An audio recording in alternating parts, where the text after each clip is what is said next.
En episodios anteriores hemos hablado acerca de la ineficacia de los ejes de la reinserción social y uno de los temas que se encuentra íntimamente vinculado a esta reinserción es lo que ocurre después de que el reo ha sido liberado por parte del Estado una vez que ha cumplido esa pena de privación de la libertad. Entonces, ¿qué ocurre con la estigmatización de este reo liberado?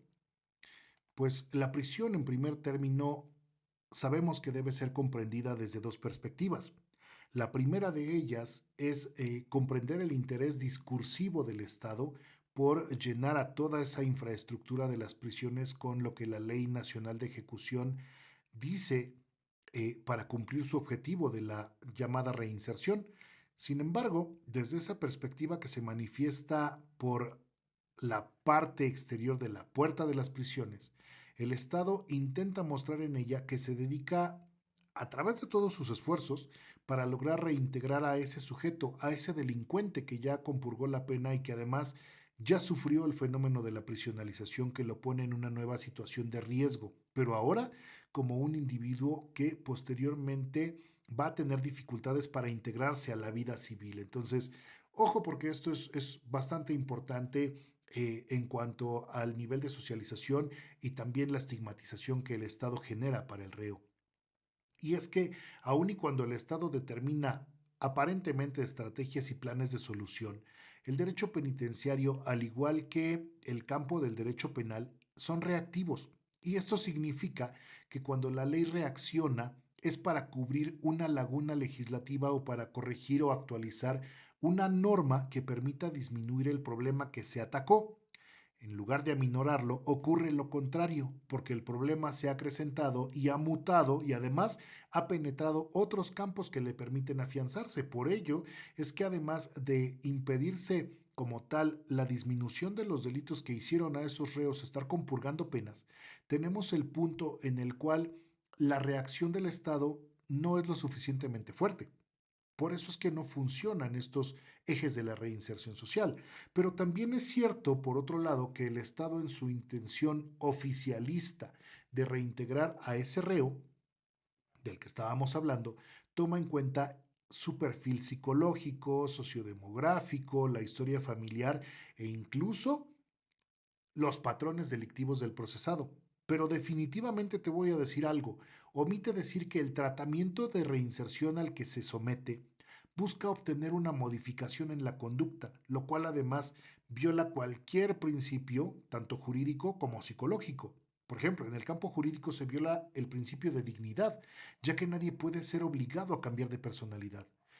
La segunda perspectiva es dentro de las prisiones, porque lo que en ellas ocurre al interior modifica totalmente la personalidad del reo, pero no para reinsertarlo, como ya lo hemos hablado anteriormente, sino para estigmatizarlo y además para golpearlo para que en el momento en que salga, eh, una vez estigmatizado, no pueda reinsertarse a una sociedad que ya anteriormente lo rechazó. Ahora, todo esto que te comento forma parte del fenómeno de la prisionalización, que además inicia de una manera intempestiva, casi al momento del ingreso de este justiciable o de este delincuente al sistema penitenciario, es decir, al centro de readaptación social. Se le desprende de sus ropas, se le da un uniforme que lo va a convertir en uno más dentro de un espacio que hace que sea un ser indistinguible de otros, es decir, lo vamos a homologar. Se le desprende de su nombre y se le da un número de matrícula. Se le dan insumos de aseo personal básico en el caso de estar, por ejemplo, en centros de reinserción de primera línea, porque en los otros no existe nada de eso. Ahora, otro punto de la prisionalización se da dentro de la población con los demás reos y procesados. El recién llegado es recibido con conatos de pelea o directamente con peleas para mostrarle quién detenta el poder dentro de la población. Se le deja ver que existe una jerarquización de tareas en la que él tiene que insertarse en los niveles más bajos. Por ejemplo, haciendo fajina. ¿Qué es eso? Significa hacer aseo, limpiar los baños. Pero espera, limpiar los baños, pero sin utensilios que sean apropiados.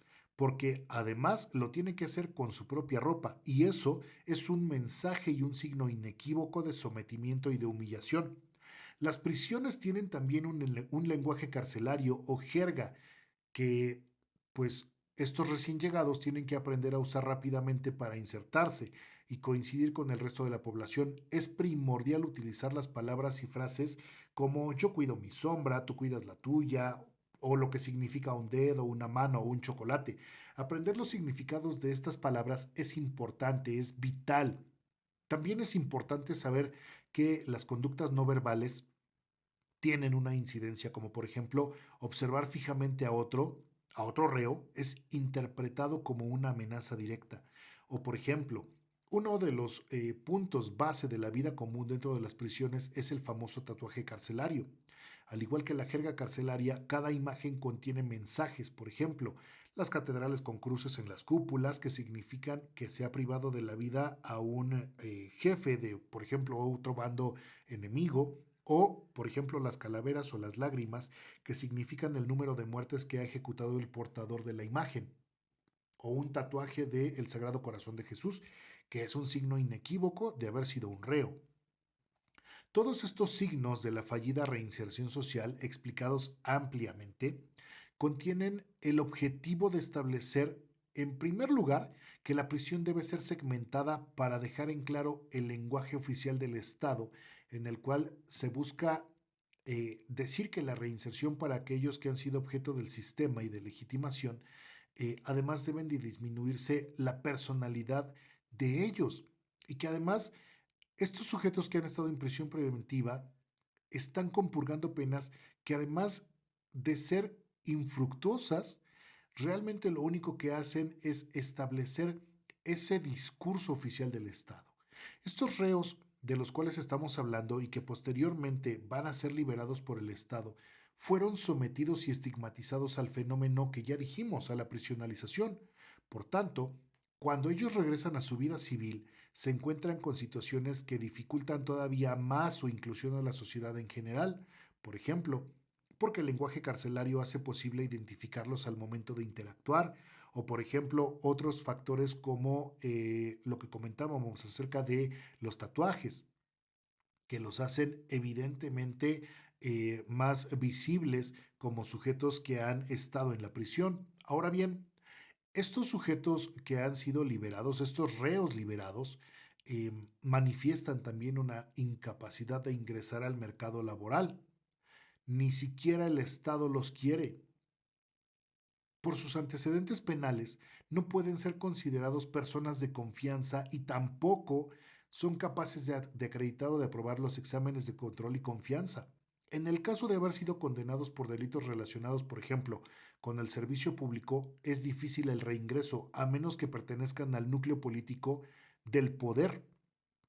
Aquí comienza la tortura ideológica del Estado en su forma más violenta, demostrando la ejemplaridad en la que bajo un discurso aparentemente protector e inclusivo y de respeto a los tratados internacionales, realmente lo que vemos es una estigmatización y discriminación a estos sujetos que han compurgado una pena en un centro penitenciario. Esta forma de tortura ideológica del Estado es la que lo legitima como un poder definidor, ya que solo aquel es el que puede establecer no solo lo legal y lo lícito, sino que además aquel, y me refiero con aquel al Estado, puede establecer la realidad y la forma en que ésta debe ser comprendida por el sujeto al cual se está disminuyendo, anulando o incluso cancelando. Siempre desde la perspectiva del discurso oficialista e integrador de los derechos falaces. Pero en ese tenor de ideas también tenemos que hablar acerca del modus operandi para los reincidentes. Y es que si hablamos de tortura ideológica, esta tortura comienza en las prisiones, como lo hemos comentado, todo ello bajo el auspicio legalista de los ejes de la reinserción social.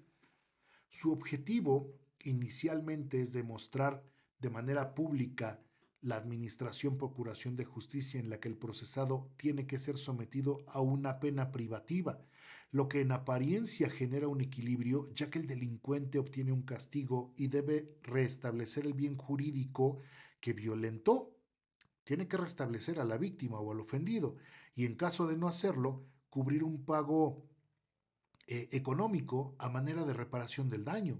Pero en este punto la sociedad queda satisfecha con el actuar del sistema judicial y del penitenciario. ¿Por qué? Porque el justiciable ha sido juzgado y sentenciado. Por tanto, se le inmoviliza de la vida social porque lo pones en un centro penitenciario. Y de esa manera, el Estado justifica públicamente su capacidad en cuanto a la aplicación del poder punitivo. Este sujeto que ya ingresó al sistema penal encuentra dos realidades distintas. La primera de ellas en la que el Estado promete su reinserción social, que difícilmente va a cumplirse, ya lo hemos dicho, y el trabajo se encuentra apropiado dentro de los grupos de poder carcelarios, y si se quiere ingresar, tienes que pagar para trabajar. Misma situación que ocurre con los presos que se dedican a laborar individualmente limpiando zapatos o vendiendo dulces. Existen otros también que, estando en las posibilidades económicas, prefieren pagar el precio que les permite poner negocios como barberías, tiendas dentro de las prisiones. Claro, pagos mensuales por permitirles operar ilegalmente y bajo la tolerancia de los directivos de los penales. En estos centros de reinserción social circula la droga de forma tolerada.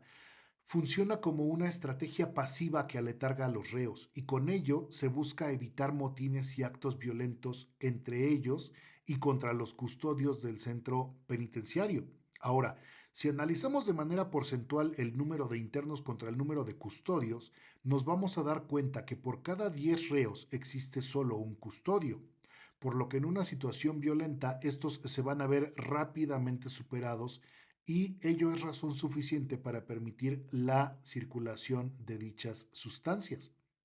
Una vez que el reo ha sido prisionalizado, es decir, una vez que ha modificado conductas para ajustarse al modelo de prisión, se mimetiza con una nueva sociedad, sociedad a la que tiene que aprender a sobrevivir. Las prisiones, como centro de especialización de técnicas delincuenciales, le facilitan a este reo conocer nuevos métodos para extorsionar, torturar, someter, defraudar o cualquier delito que decidan renovar. No olvidemos que dentro de las prisiones lo que más sobra es tiempo. Derivado de ello, cuando el reo alcanza su libertad ya con nuevas técnicas aprendidas, con mayor experiencia, con un número más amplio de conocidos con los que puede asociarse para delinquir y conociendo las bondades del nuevo sistema acusatorio oral, no es impreciso indicar que volverá a delinquir ante la inexistencia de un trabajo seguro y sobre todo ante los raquíticos sueldos que se perciben en México. Las prisiones representan entonces un campo en el cual estos sujetos sentenciados han sido concentrados para ser transformados en cuerpos que sirven a la economía judicial del Estado. Esto significa que son utilizados para mantener funcionando al poder punitivo, porque mientras son despersonalizados y sometidos a formar parte de una especie de subcultura carcelaria, realmente son inducidos a reincidir en ella aún y cuando alcanzan su libertad. Por tanto, el Estado siempre se retroalimenta de dichos sujetos y los mantiene disminuidos socialmente, condicionados psicológicamente y cancelados públicamente. La tortura entonces a manos del sistema penitenciario en el continente americano es similar a los campos de concentración nazi. Se envía a los sujetos que van a ser objetos de segregación y de discriminación. Sin embargo, en la economía del cuerpo utilizada por estos estados actuales, no observamos el genocidio. Por el contrario, observamos que estos sujetos tienen su libertad y no se les considera mártires, sino personas dañinas a la sociedad, incorregibles ante la buena voluntad del derecho y del Estado. Por tanto, tienen que ser reinsertados según la ley, es decir, dejando atrás los medios coactivos físicos como la tortura física. Por tanto, cuando delinquen de nuevo, tienen que ser disminuidos en su libertad y recluidos nuevamente en ese sistema penitenciario. Esta reincidencia obliga al sujeto a un condicionamiento psicológico donde se reafirma su rechazo no solo por la sociedad, sino por el Estado, y consecuencia de ello, su reingreso a la sociedad civil se vuelve cada vez más difícil. Esto, a la postre, genera retroalimentación del Estado. en el cual los sujetos que han sido privados de la libertad en penales vuelven al poco tiempo. La tortura dentro de las prisiones, por ejemplo, es una de las formas más exitosas que los estados tienen para la inserción de nuevas estrategias y tecnologías de control social. ¿Por qué? Porque tienen un grupo pasivo de sujetos dentro de un universo finito en el cual experimentan las distintas reacciones humanas. En las prisiones se reduce físicamente al sujeto enseñándole las jerarquías, enseñándole su lugar en la pirámide de poder. Se disminuye su personalidad mediante el fenómeno de prisionalización y se desvía su atención del sufrimiento que le causa ese sistema penitenciario. Por el sufrimiento se le causa la necesidad de sobrevivir y aprender el nuevo sistema de socialización. Con estos elementos, el Estado completa el ciclo de conductas y verbos rectores que tipifican la tortura bajo su propia definición. Tiende a establecer las relaciones necesarias que han de concretar conductas como la corrupción y el liderazgo de cárteles paralelos a la autoridad penitenciaria. Genera también estados de depresión, ansiedad en los internos, se tolera la sobrepoblación carcelaria y con ello se actualiza el discurso de los ejes de reinserción social como una mera falacia que no acreditaría ningún test de proporcionalidad jurídico sobre tortura.